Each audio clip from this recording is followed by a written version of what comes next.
200 mieux dans le meilleur des mondes, c'est ça ce que je veux dire. Donc, le scénario du serment me laisse perplexe. Je préfère le terme perplexe parce que parfois avec un mot, le serment,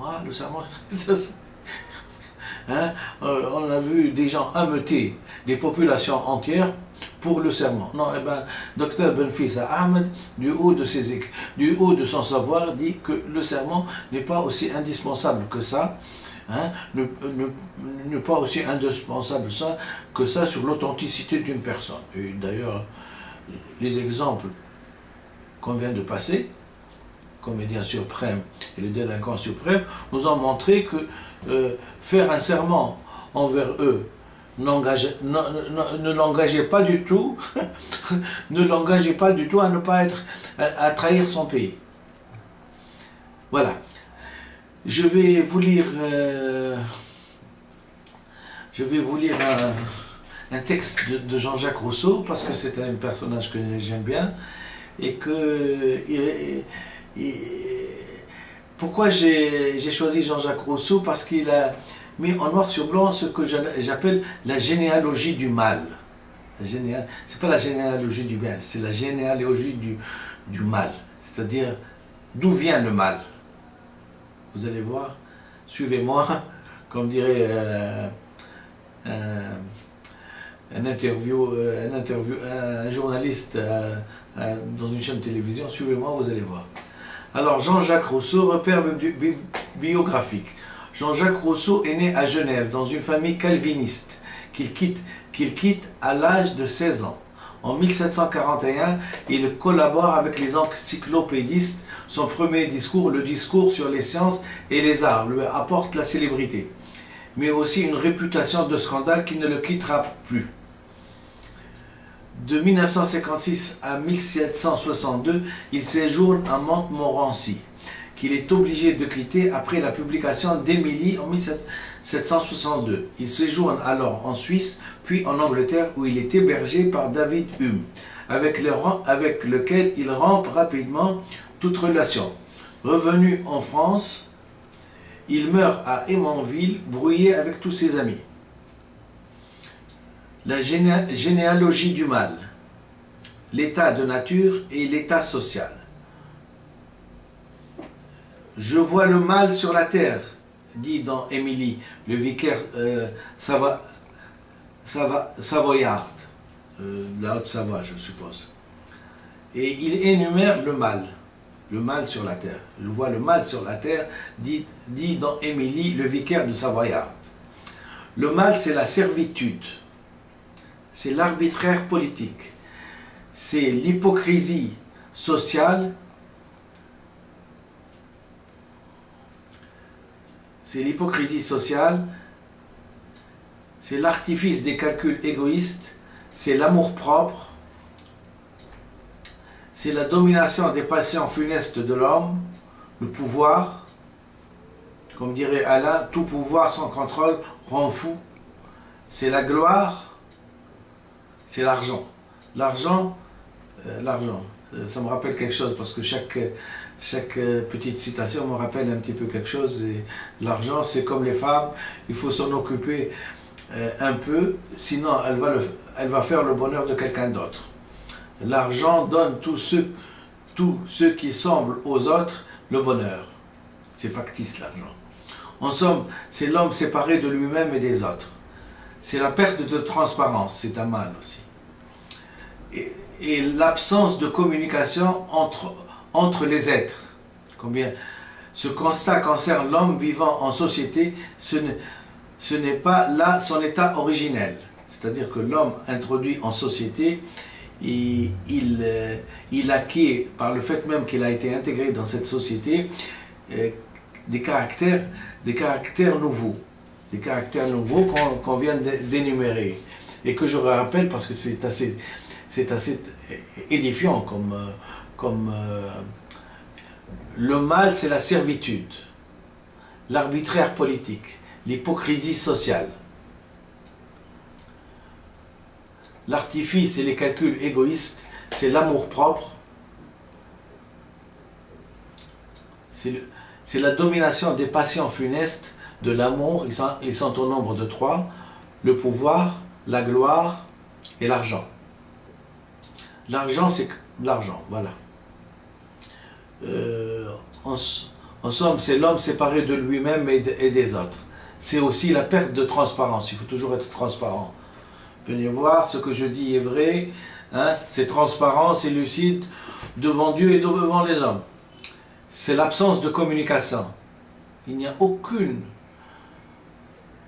légitimité à quelqu'un, quand il vous écrit une lettre, de ne pas répondre.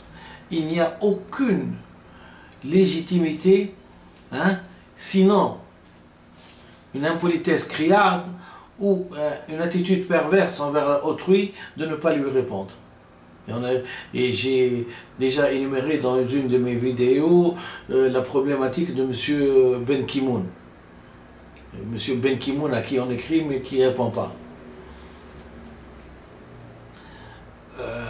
Ce constat concerne l'homme vivant en société. Ce n'est pas là son état originel, mais le résultat d'une évolution au cours de laquelle il s'est dénaturé. Si Rousseau refuse le dogme du péché originel, l'homme n'est pas mauvais par nature. L'homme n'est pas mauvais par nature. Il n'accuse pas pour autant Dieu. C'est l'homme lui-même qui s'est corrompu. Cette corruption relève de sa liberté. Aussi, le bienheureux état de nature, c'est-à-dire le primitif, état de nature, c'est-à-dire le primitif, précédant la vie en société, n'était-il dans le discours sur l'origine et le fondement de l'inégalité parmi les hommes qu'une simple hypothèse nécessaire à montrer que le mal n'est pas inné. Oui, le mal n'est pas inné. L'homme aurait tiré le mal de son innocence originelle ou solitaire et indépendant. Il ne connaît ni la morale ni la raison. Par sa seule perfectibilité, celui-ci n'est donc pas chez Kant, n'est donc pas comme chez Kant ou Condorcet, la source d'un progrès, mais bien celle d'une dénaturation de la vie en société et à son terme désastreux. Voilà, j'ai essayé de lire, d'abord pour appuyer sur le fait qu'il faut toujours faire attention quand on est introduit dans une société, de ne pas être victime de la société. Et donc de la généalogie, qu'a décrit Jean-Jacques Rousseau du mal. Hein? C'est-à-dire qu'il faut rester soi-même toujours. Quelqu'un qui vous écrit, vous lui répondez.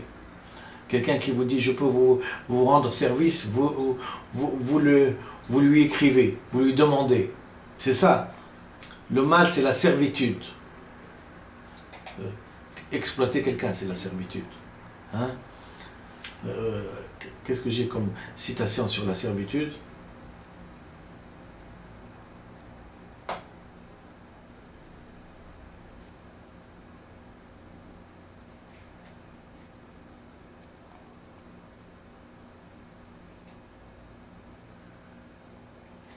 Voilà.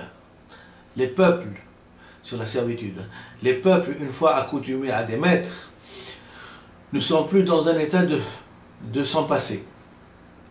C'est-à-dire que, dans l'absolu, pour Jean-Jacques Rousseau, si jamais tout coule de source, chacun fait son rôle, hein, en son âme et conscience, on n'a presque pas besoin de maîtres. Mais, puisque les maîtres, puisque les peuples sont habitués à avoir des maîtres, ils ne sont plus dans un état de s'en passer, c'est vrai. Une autre citation qui me vient à l'esprit aussi de Louis Clapier, marquis de Vaugenard: la servitude abaisse les hommes jusqu'à s'en faire aimer. C'est-à-dire, les hommes peuvent être serviles et jusqu'à finir par aimer la servitude. Jean Rostand disait de la servitude, certitude et servitude.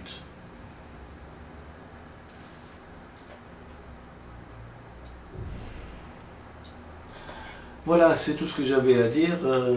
Juste pour terminer sur la servitude, je n'oublie pas le fait que Albert Camus avait dit un esclave qui dit non, et un esclave qui se révolte est un esclave qui dit non. Et Albert Camus d'ajouter la passion la plus forte du XXe siècle est la servitude.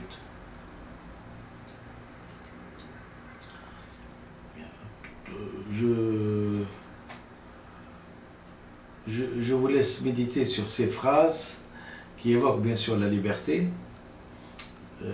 qui est liberté chérie, comme je dis, et que c'est grâce à au désir de liberté qu'on est devenu libre et qu'on s'est libéré de ces dictateurs, et que cette liberté-là ne nous empêche pas aussi d'avoir une tendance patriotique de servitude envers son pays. Et donc, quand c'est cohérent, quand c'est rationnel, quand c'est quelqu'un qui nous dirige et en qui on a confiance, il faut le servir. Le servir, c'est aussi servir son pays. Je vous remercie infiniment.